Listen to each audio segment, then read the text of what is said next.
निर्माण आईएएस के YouTube channel पर मैं नवीन प्रताप तंवर आप सभी का स्वागत करता हूं। तो आइए शुरू करते हैं आज के हमारे करंट अफेयर पर आधारित एमसीक्यूज। आज का हमारा पहला प्रश्न है, अंतर्राष्ट्रीय गांधी शांति पुरस्कार अर्थात इंटरनेशनल गांधी पीस प्राइज के संबंध में निम्नलिखित कथनों पर विचार करें। पहला, पुरस्कार विजेताओं को एक ज्यूरी द्वारा चुना जाता है जिसकी अध्यक्षता प्रधानमंत्री, लोकसभा में विपक्ष के नेता और भारत का मुख्य न्यायाधीश करते हैं। दूसरा, पुरस्कार वर्ष 1998 से गांधीवादी तरीकों से सामाजिक, आर्थिक, राजनीतिक रूपांतरण में योगदान के लिए दिया जाता है। आपको बताना है कि अंतर्राष्ट्रीय गांधी शांति पुरस्कार के बारे में इन दोनों कथनों में से कौन सा कथन सही है और ए, बी, सी या डी में से सही उत्तर क्या होगा। बताइए इस प्रश्न का सही उत्तर क्या होगा। और इस प्रश्न का सही उत्तर है ऑप्शन ए, मतलब पहला स्टेटमेंट बिल्कुल सही है और दूसरा स्टेटमेंट है रॉन्ग। तो देखो, पहली बात है एक ज्यूरी द्वारा चुना जाता है किसको, पुरस्कार विजेताओं को, जिसमें कौन कौन होते हैं, प्राइम मिनिस्टर होते हैं, लोकसभा में लीडर ऑफ द अपोजिशन होता है, प्लस जो चीफ जस्टिस ऑफ इंडिया होता है, उसके साथ साथ इसमें दो एमिनेंट पर्सनैलिटीज़ भी इस जूरी में होती है। ये आप नोट कर लेना, 2 एमिनेंट पर्सनैलिटीज़। अब ये सेकंड स्टेटमेंट क्यों रॉन्ग हुआ, ये मैं आपको बताता हूँ कि इस पुरस्कार की जो शुरुआत है वो 1998 से नहीं की गई बल्कि 1995 से देना शुरू किया गया है ये अवार्ड। और बाकी बिल्कुल सही है, गांधीवादी तरीकों से जैसे सामाजिक, आर्थिक और राजनीतिक रूपांतरण में योगदान करने वाले व्यक्तियों को दिया जाता है। अब ये देखते हैं इस प्रश्न को क्यों बनाया गया, ये देख सकते हैं। Nomination for Gandhi prize extended, ये द हिंदू की खबर है आज की, जिसमें लिखा है कि जो गांधी प्राइज के नॉमिनेशन को क्या कर दिया है, एक्सटेंड कर दिया गया है। और यहाँ पे आप देख सकते हैं एक और स्लाइड लगी है, गांधी पीस प्राइज के बारे में किस क्षेत्र में दिया जाता है। आप देख सकते हैं कि सामाजिक, आर्थिक और राजनीतिक रूपांतरण लाने के लिए किन जरियों से, नॉन वायलेंस और अन्य गांधीवादी तरीकों से जो इसमें कंट्रीब्यूट करते हैं उनको ये अवार्ड दिया जाता है। कौन देती है, गवर्नमेंट ऑफ इंडिया देती है। क्या दिया जाता है इसके अंतर्गत, 1 करोड़ रुपए भी इसमें इनाम दिया जाता है। पहला अवार्ड कब दिया, 1995 में, और जो लास्ट अवार्ड था 2018 में। तो आप देख सकते हैं कुल मिला के अभी तक 17 अवार्ड दिए गए हैं। जो पहली बार जिनको दिया था उनका नाम था जूलियस न्यारिरे, और जो लेटेस्ट जो 2018 में दिया है उनका नाम है योही ससाकावा। उम्मीद कर रहा हूँ ये सारी इन्फॉर्मेशन आप नोट करेंगे अपना। आगे चलते हैं। अब ये देखिए अगला प्रश्न क्या है, वजाचल जलप्रपात निम्नलिखित किस राज्य में अवस्थित है। आंध्र प्रदेश, तेलंगाना, कर्नाटक और केरल। बताइए कि वजाचल फॉल आंध्र प्रदेश, तेलंगाना, कर्नाटक या केरल में से किस राज्य में इसकी लोकेशन है। और इस प्रश्न का सही उत्तर है ऑप्शन डी, मतलब केरल में ये लोकेट है। अब देखते हैं इस प्रश्न को क्यों बनाया गया। ये देखिए आज के द हिंदू में प्रकाशित खबर है, a sweet tree top harvest for Vazhachal tribesman. Vazhachal के जंगलों में रहने वाले ट्राइब्समैन की इस बार एक बम्पर प्रोडक्शन हुआ है। ये हनी प्रोडक्शन के बारे में पूरी न्यूज़ है ये। तो ऐसे में क्योंकि बात की गई वजाचल ट्राइब्समैन की, तब ये पूछना बनता था कि वजाचल जलप्रपात किस राज्य में लोकेटेड है। ओके, आगे चलते हैं। बाकी इसमें कुछ नहीं है, इसमें यही दिखाया गया है कि इस साल 1800 किलोग्राम वाइल्ड हनी उन्होंने 300 ट्राइब्समैन ने क्या किया है, कलेक्ट किया है, जबकि पिछले साल 670 किलोग्राम था। तो कुल मिला के ये वाली न्यूज़ है हमारे लिए महत्वपूर्ण था। अगर वजाचल ट्राइब्स आ जाए या वजाचल जलप्रपात आ जाए तो हमें जो उत्तर देना है वो है केरल। आगे चलते हैं। ये देखिए प्रश्न क्या है, अटल पेंशन योजना के संबंध में निम्नलिखित कथनों पर विचार करें। पहला, अटल पेंशन योजना, इसको APY लिखेंगे, यहाँ टाइपिंग एरर है, APY अटल पेंशन योजना है। APY ने पूर्व की स्वावलंबन योजना को प्रतिस्थापित किया। दूसरा स्टेटमेंट, स्कीम का क्रियान्वयन सामाजिक न्याय अधिकारिता मंत्रालय के अधीन कार्यरत pension fund regulatory and development authority द्वारा किया जा रहा है। तीसरा, योजना किसी भी भारतीय नागरिक जिसकी आयु 18 से 60 वर्ष के बीच है के द्वारा सब्सक्राइब की जा सकती है। अब आपको बताना है कि अटल पेंशन योजना के बारे में इन तीनों कथनों में से कौन सा कथन सही है और A, B, C या D में से सही उत्तर क्या होगा। महत्वपूर्ण रहेगी ये योजना क्योंकि 5 साल पूरे हो गए हैं इस योजना को। आइए देखते हैं इस प्रश्न का सही उत्तर क्या है। इस प्रश्न का सही उत्तर है ऑप्शन बी, मतलब स्टेटमेंट 1 सही है, 2 रॉन्ग है और 3 रॉन्ग है। अब देखते हैं, पहला स्टेटमेंट बिल्कुल सही है, पूर्व की स्वावलंबन योजना को इसने रिप्लेस किया है। दूसरा, स्कीम का क्रियान्वयन सामाजिक न्याय अधिकारिता मंत्रालय के अधीन नहीं, ये योजना है सामाजिक न्याय और अधिकारिता मंत्रालय की नहीं है, ये है वित्त मंत्रालय। और वित्त मंत्रालय के अधीन कौन कार्यरत है? Pension fund regulatory development authority, इसके द्वारा इसका एग्जीक्यूशन किया जा रहा है। ओके, अब तीसरा स्टेटमेंट देखते हैं क्यों गलत है। योजना किसी भी भारतीय नागरिक जिसकी आयु 18 से 60 वर्ष के बीच है, नहीं 18 से 60 वर्ष नहीं है, ये 18 से 40 वर्ष के बीच जिसकी आयु है उसके द्वारा इसको सब्सक्राइब किया जा सकता है। अब देखते हैं इस स्कीम पे प्रश्न क्यों बनाया गया। ये देखिए, PIB में प्रकाशित खबर है, वित्त मंत्रालय 11 मई की ये खबर है। अटल पेंशन योजना के 5 वर्ष पूरे हो गए। अटल पेंशन योजना, ठीक है, 5 वर्ष के सफल क्रियान्वयन के साथ अटल पेंशन योजना के कुल मिला के कितने लोग दर्ज हो चुके हैं इसमें? 2.23 करोड़ लोग दर्ज हुए हैं, जो एक असाधारण कार्य है।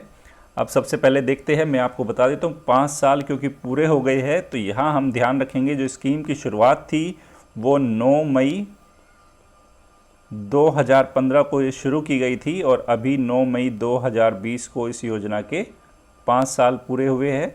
तो एक तो इन्फॉर्मेशन ये याद रखेंगे, 9 मई के दिन शुरुआत की गई थी 2005 में, ठीक है। बाकी ये पूरी योजना क्या है नेक्स्ट स्लाइड में मैंने आपको लिए लगाया है। चलते हैं नेक्स्ट स्लाइड पे अपनी। ये देखिए, अटल पेंशन योजना 9 मई 2015, ये आप तिथि याद रखेंगे। माननीय प्रधानमंत्री श्री नरेंद्र मोदी ने विशेष रूप से, याद रखना विशेष रूप से किस क्षेत्र के लिए? असंगठित क्षेत्र, याद रखना विशेष रूप से है, केवल असंगठित क्षेत्र के लिए नहीं है, विशेष रूप से असंगठित क्षेत्र में श्रमिकों को वृद्धा अवस्था में आय सुरक्षा देने और 60 वर्ष की आयु के बाद न्यूनतम पेंशन की गारंटी देने के उद्देश्य से योजना शुरू की गई। अब प्रावधान क्या है? अटल पेंशन योजना को 18 से 40 वर्ष की आयु का कोई भी ऐसा नागरिक ले सकता है जिसके पास बैंक खाता है। और इस योजना की जो 3 विशिष्ट लाभ है देखते हैं। पहला क्या है? ये 60 वर्ष की आयु प्राप्त करने पर 1000 रुपये से लेके 5000 रुपये तक की न्यूनतम गारंटी पेंशन मिलेगी। दूसरा, अगर इस योजना के सब्सक्राइबर की मृत्यु हो जाती है, अगर मृत्यु होने पर पति या पत्नी को आजीवन पेंशन की राशि की गारंटी दी जाती है। सपोज करो मेल पति ने अगर ये योजना ली है और उसकी डेथ हो जाती है, तब आजीवन उनकी जो वाइफ है उनको मिलेगी। अगर पत्नी ने योजना ली है तो उनकी डेथ होने पर पति को आजीवन ये इस योजना के तहत क्या मिलेगी? पेंशन की गारंटी। अगर दोनों की मृत्यु हो जाती है, दोनों ग्राहकों की मृत्यु की स्थिति में पति पत्नी पेंशन की पूरी जो राशि है वो नामित जो नॉमिनी है उसको भुगतान कर दी जाती है। ये बात हमारे लिए महत्वपूर्ण रहेगी, ठीक है। अब नेक्स्ट स्लाइड पे चलते हैं। ये देखिए, क्योंकि बात की गई थी कि इसका जो क्रियान्वयन किया जा रहा है PFRDA, pension fund regulatory and development authority, तब इसके बारे में भी जानना बनता है। आप देखिए, पेंशन निधि विनियामक और विकास प्राधिकरण अर्थात PFRDA, राष्ट्रीय पेंशन प्रणाली, नेशनल पेंशन सिस्टम और पेंशन योजनाओं जिन पर यह अधिनियम लागू होता है की क्रमिक वृद्धि, मतलब जिन भी योजनाओं पर PFRDA वाला जो अधिनियम लागू होता है उनके क्रमिक वृद्धि को विनियमित करने, उनको बढ़ावा देने और यह सुनिश्चित करने के लिए संसद के एक कानून के द्वारा स्थापित किया गया एक वैधानिक प्राधिकरण है। तो याद रखना, संसदीय कानून के जरिए PFRDA को स्थापित किया गया। उसके बाद बात यहाँ एनपीएस की गई, ये इंपॉर्टेंट रहेगा प्रीलिम्स के लिए। अब एनपीएस के बारे में जानते हैं। एनपीएस को 1 जनवरी 2004 में केंद्र सरकार के कर्मचारियों के लिए इसको नोटिफाइड किया गया था और बाद में अपने कर्मचारियों के लिए लगभग सभी राज्य सरकारों द्वारा इसको अपनाया गया। तो बेसिकली पहले तो ये सेंट्रल गवर्नमेंट के एम्प्लॉयज़ के लिए 1 जनवरी 2004 में, उसके बाद सभी राज्य सरकारों द्वारा लगभग इसको क्या किया, अपने कर्मचारियों के लिए एनपीएस को अपनाया गया। अब देखो क्या सिर्फ केंद्र सरकार और राज्य सरकार के कर्मचारियों के लिए है या अन्य लोगों के लिए भी है, तब आप देख सकते हैं एनपीएस को स्वैच्छिक आधार पर, वॉलंटरी बेस पर और अपने कर्मचारियों के लिए, कॉरपोरेट्स के लिए भी, ये देखिए कॉरपोरेट्स भी इसमें शामिल है, के लिए सभी भारतीय नागरिकों के लिए, चाहे वो निवासी हो, अनिवासी हो, विदेशी हो, तक भी इसको बढ़ाया गया था। तो अगर एनपीएस पे कोई क्वेश्चन आता है तो उम्मीद करूंगा अब आपके दायरे से वो बाहर नहीं जाएगा। आगे चलते हैं। अगला प्रश्न है, निम्नलिखित कथनों पर विचार करें।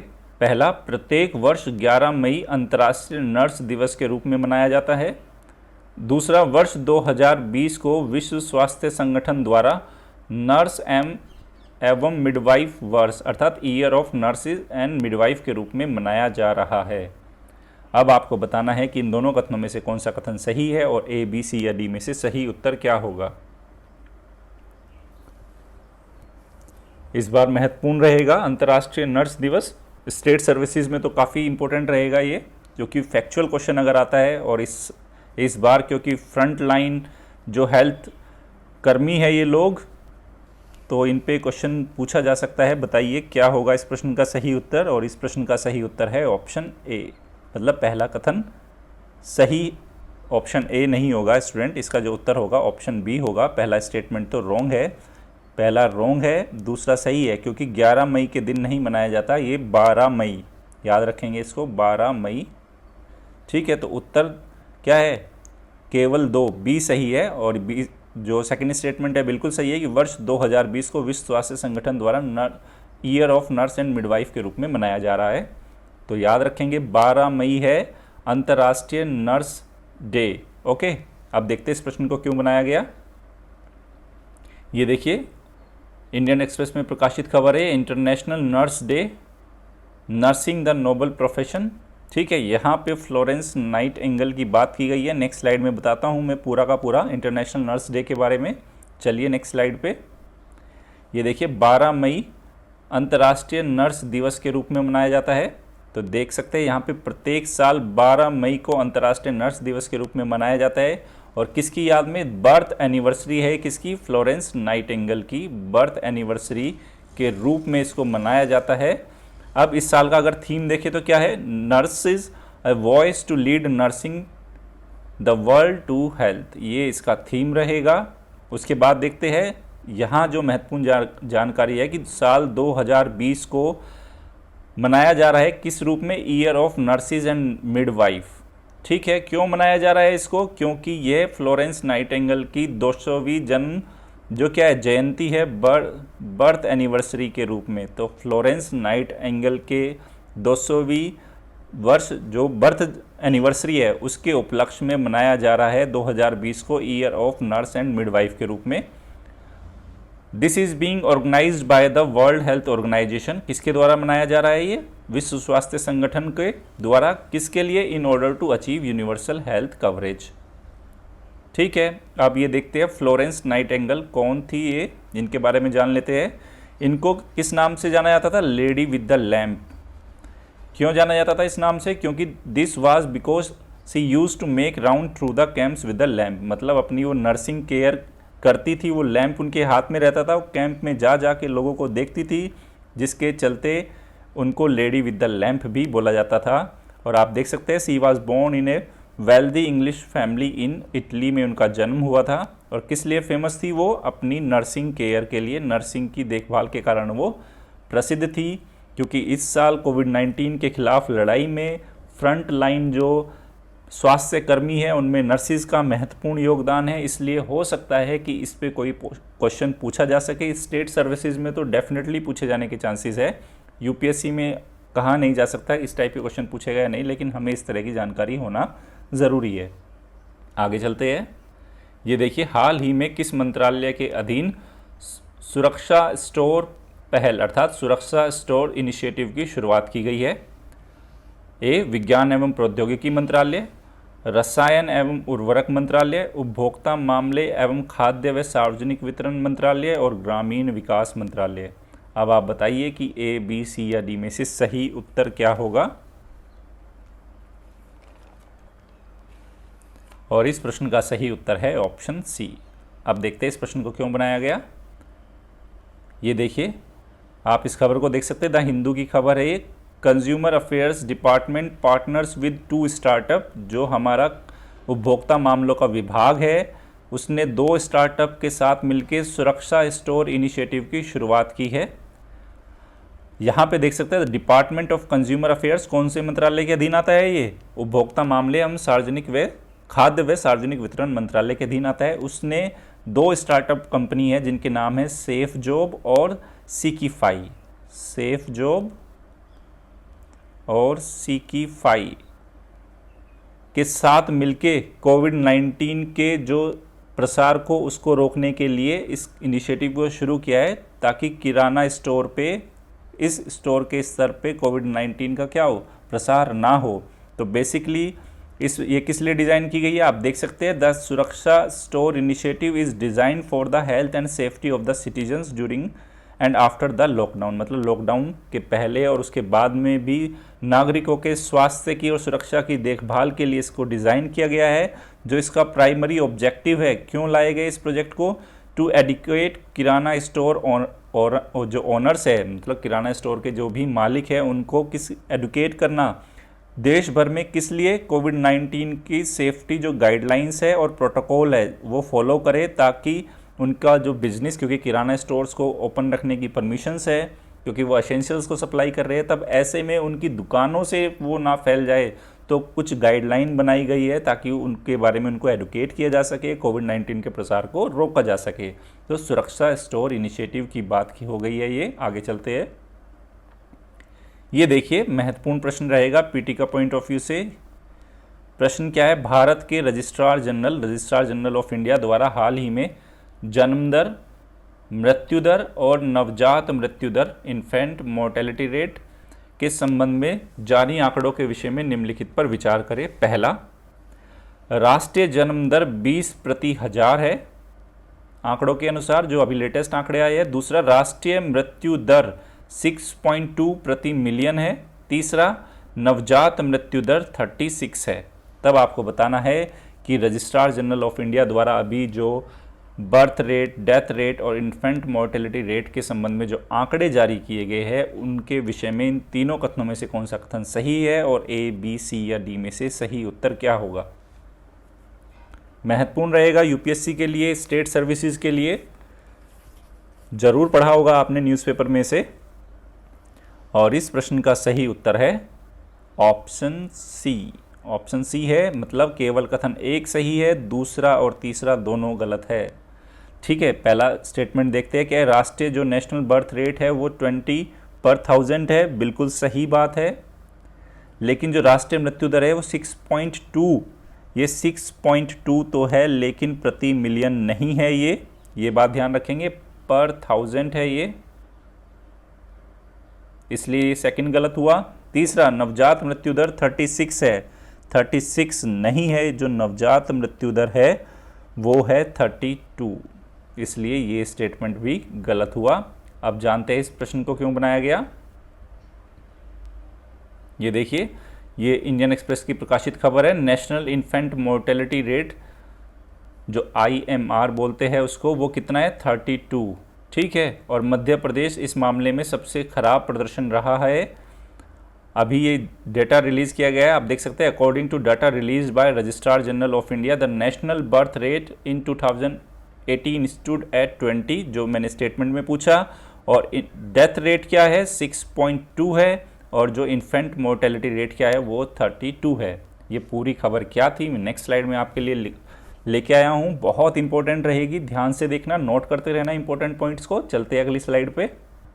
ये देखिए, सैंपल रजिस्ट्रेशन सिस्टम बुलेटिन, ये बेसिकली है क्या? इसको SRS बोला जाता है। बेसिकली एक जननांकिकीय सर्वेक्षण है ये, जिसको डेमोग्राफी सर्वेक्षण बोला जाता है, जो कि राष्ट्रीय स्तर पे और उपराष्ट्रीय स्तर पे वार्षिक स्तर पर जो रिलायबल एस्टीमेट्स देता है। किसके बारे में? इन्फेंट मोर्टेलिटी रेट के बारे में, बर्थ रेट के बारे में, जन्म दर के बारे में, मृत्यु दर के बारे में, और जो अन्य फर्टिलिटी और मोर्टेलिटी के इंडिकेटर्स है उसके बारे में एक वार्षिक जननांकीय सर्वेक्षण है, जो राष्ट्रीय स्तर पर और उपराष्ट्रीय स्तर पे रिलायबल क्या देता है? एस्टिमेट्स देता है।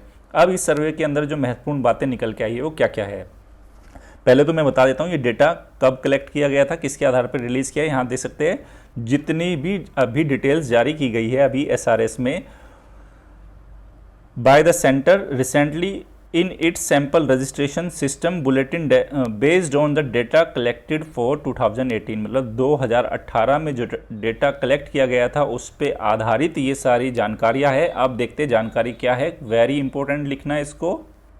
अब देखते हैं Madhya Pradesh worst infant mortality rate पाई गई। सबसे खराब प्रदर्शन अगर बात की जाए IMR में तो सबसे बुरा प्रदर्शन किसका है?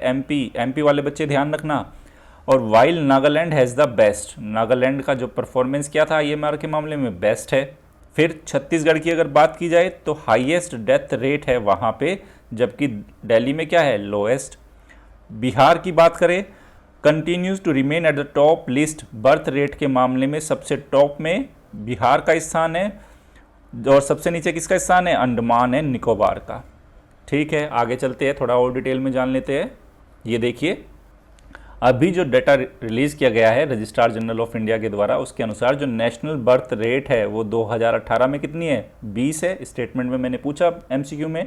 फिर जो डेथ और इन्फेंट रेट जो मोर्टेलिटी रेट है वो कितनी है? 6.2 और 32। तो जो मृत्यु दर है वो कितनी है? 6.2। और नवजात मृत्यु दर जिसको IMR बोलते हैं वो कितनी है? 32। और याद रखना चाहे वो बर्थ रेट हो, चाहे वो डेथ रेट हो, चाहे वो IMR हो, तीनों को पर 1000 प्रति 1000 पे कैलकुलेट किया जाता है, जबकि मैंने जो सेकंड स्टेटमेंट में मृत्यु दर को मिलियन पे कैलकुलेट किया था।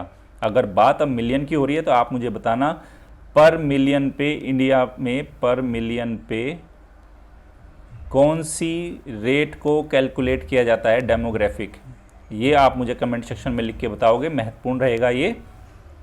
आगे चलते हैं, देखो क्या बोलते हैं डेटा। इनके अनुसार पता चलता है जो नेशनल इन्फेंट मोर्टेलिटी रेट है जो IMR है वो तो है 32, लेकिन अगर बात MP की जाए तो MP की है ये 48 और नागालैंड में है ये कितनी? 4। फिर बिहार में हाईएस्ट बर्थ रेट बताई है जो कितना है? 26, जबकि नेशनल हमारा कितना था? 20। और अंडमान और निकोबार में ये बर्थ रेट कितनी है? 11.2। अब छत्तीसगढ़ में आते हैं, यहाँ पे हाईएस्ट डेथ रेट है जो 8 है। ठीक है, और दिल्ली और जितने भी अर्बन स्टेट्स है वहाँ पे जो ये रेट रही है 3.3 आप देख सकते हैं, जबकि हमारा जो नेशनल क्या था ये डेथ रेट का 6.2 है। और छत्तीसगढ़ में कितना है? ये 8। और जितने भी दिल्ली और अर्बन स्टेट है वहाँ पे ये 3.3, यानी कि बता रहा है कि यहाँ पे इन शहरों में जो सिटी स्टेट्स में हेल्थ केयर फैसिलिटीज़ काफ़ी बेहतर है। आगे चलते हैं, ये देखिए फिर क्या बोलती है ये data. Death rate of India has witnessed a significant decline. अगर हम बात करें 1971 से लेके 2018 के बीच, तो जहां 1971 में हमारा डेथ रेट कितना था? 14.9 था, वहीं 2018 में ये 6.2 हो गया। फिर देखिए क्या बोल रहा है ये, तो काफ़ी ये गिरा है, 14 से कहाँ पे आ गया है? 6.2 पे। अगर बात की जाए IMR की इन्फेंट मोर्टेलिटी रेट पे, तो वर्तमान में इसकी जो फिगर क्या है? 32 है, जो कि अगर बात करें 1971 में तो 129 थी, मतलब कितनी हो गई? लगभग 1/4 हो गई है। ये प्रीलिम्स में स्टेटमेंट बेस्ड आ सकते हैं, ध्यान रखना इसको। फिर क्या बोल रहा है? पिछले 10 सालों में IMR में क्या एक डिक्लाइन नोटिस किया गया है, वो कितने % का है? वो लगभग 35% का इन रूरल एरियाज़। मतलब अगर IMR की बात करें तो अगर रूरल एरिया की बात करें तो वहाँ डिक्लाइन हुआ है ये पिछले 10 सालों में 35%। अगर बात करें अर्बन एरियाज़ की तो वहाँ ये कितना डिक्लाइन हुआ है? 32%। फिर देखियो क्या बोल रहा है ये, IMR at all India level has declined from 50 to 32 in last decade. मतलब अगर पिछले 10 सालों में बात की जाए तो राष्ट्रीय स्तर पे IMR 50 से घट के कितना हुआ है? ये 32 हुआ है ये बात भी महत्वपूर्ण रहेगी। उम्मीद कर रहा हूँ कि पूरा एसआरएस बुलेटिन आपको समझ में आ गया होगा। इंपॉर्टेंट पॉइंट्स नोट कर लेना, प्रीलिम्स में भी काम आएंगे और इवन मेंस में भी ये आपके काम आएंगे। आगे चलते हैं। अब ये देखिए, हाल ही में समाचारों में चर्चा में रहे ध्रुव का संबंध निम्नलिखित किससे है? ए, डीआरडीओ द्वारा विकसित एक ड्रोन है जो थर्मल स्क्रीनिंग में प्रयोग किया जाएगा। दूसरा, डीआरडीओ द्वारा विकसित एक अल्ट्रा वायलेट सैनिटाइजर। सी, कोविड-19 के मरीजों के लिए विकसित एक विशेष एम्बुलेंस। और डी, उपरोक्त में से कोई नहीं। अब आप बताइए कि ध्रुव के बारे में ए, बी, सी या डी में से सही उत्तर क्या होगा? और इस प्रश्न का सही उत्तर है ऑप्शन बी। ये डीआरडीओ की एक लैब है, उसके द्वारा विकसित किया गया एक अल्ट्रा वायलेट सैनिटाइजर है जिसका नाम है DRUV। अब मैं फुल फॉर्म लिख देता हूँ। इसका नाम है defence research ultraviolet sanitiser,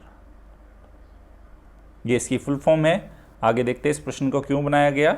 ये देखिए, पीआईबी में प्रकाशित खबर है। रक्षा मंत्रालय, आप देख सकते हैं, डीआरडीओ की एक लैब ने इलेक्ट्रॉनिक गैजेट्स के लिए कागज और करेंसी नोट को कीटाणु मुक्त करने के लिए एक ऑटोमेटिक स्वचालित यूवी सिस्टम डेवलप किया गया है और इसका नाम क्या है? ध्रुव। तो यहाँ पे देख सकते हैं ये कैसा दिख रहा है, ये ऐसा दिखता है ध्रुव।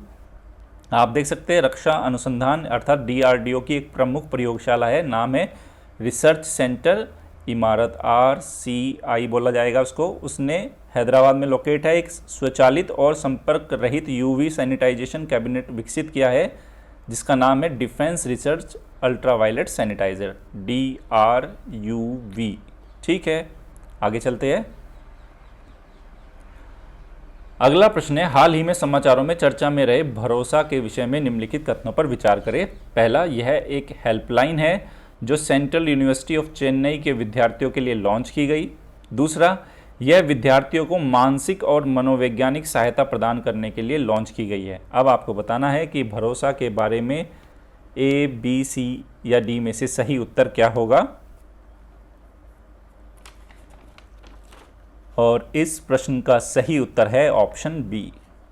ऑप्शन बी का मतलब सेकंड स्टेटमेंट सही है और फर्स्ट गलत है, क्योंकि ये सेंट्रल यूनिवर्सिटी ऑफ चेन्नई के लिए नहीं बल्कि सेंट्रल यूनिवर्सिटी ऑफ उड़ीसा, इसके लिए इसको लॉन्च किया गया है। एक हेल्पलाइन नंबर है, जानते हैं क्या है भरोसा। नेक्स्ट स्लाइड में ये देख सकते हैं, मानव संसाधन विकास मंत्रालय 11 मई की खबर है। इसमें लिखा है, केंद्रीय मानव संसाधन विकास मंत्री श्री रमेश पोखरियाल निशंक ने उड़ीसा विश्वविद्यालय के छात्रों के लिए संज्ञानात्मक और भावनात्मक रिहैबिलिटेशन सेवाओं पर आधारित उड़ीसा केंद्रीय विश्वविद्यालय हेल्पलाइन भरोसा को लॉन्च किया गया है। एक हेल्पलाइन है जो कोविड-19 में जो स्ट्रेस आ गया है स्टूडेंट्स के ऊपर, तो ताकि उनका एकेडमिक्स प्रभावित ना हो, उसके संबंध में भरोसा नाम की एक ऐप लॉन्च की, ये मोबाइल हेल्पलाइन नंबर लॉन्च किया गया है। ऐप नहीं है ये, जो संज्ञानात्मक और भावनात्मक, जो कॉग्निटिव और इमोशनल रिहैबिलिटेशन सर्विसेज पे काम करेगी।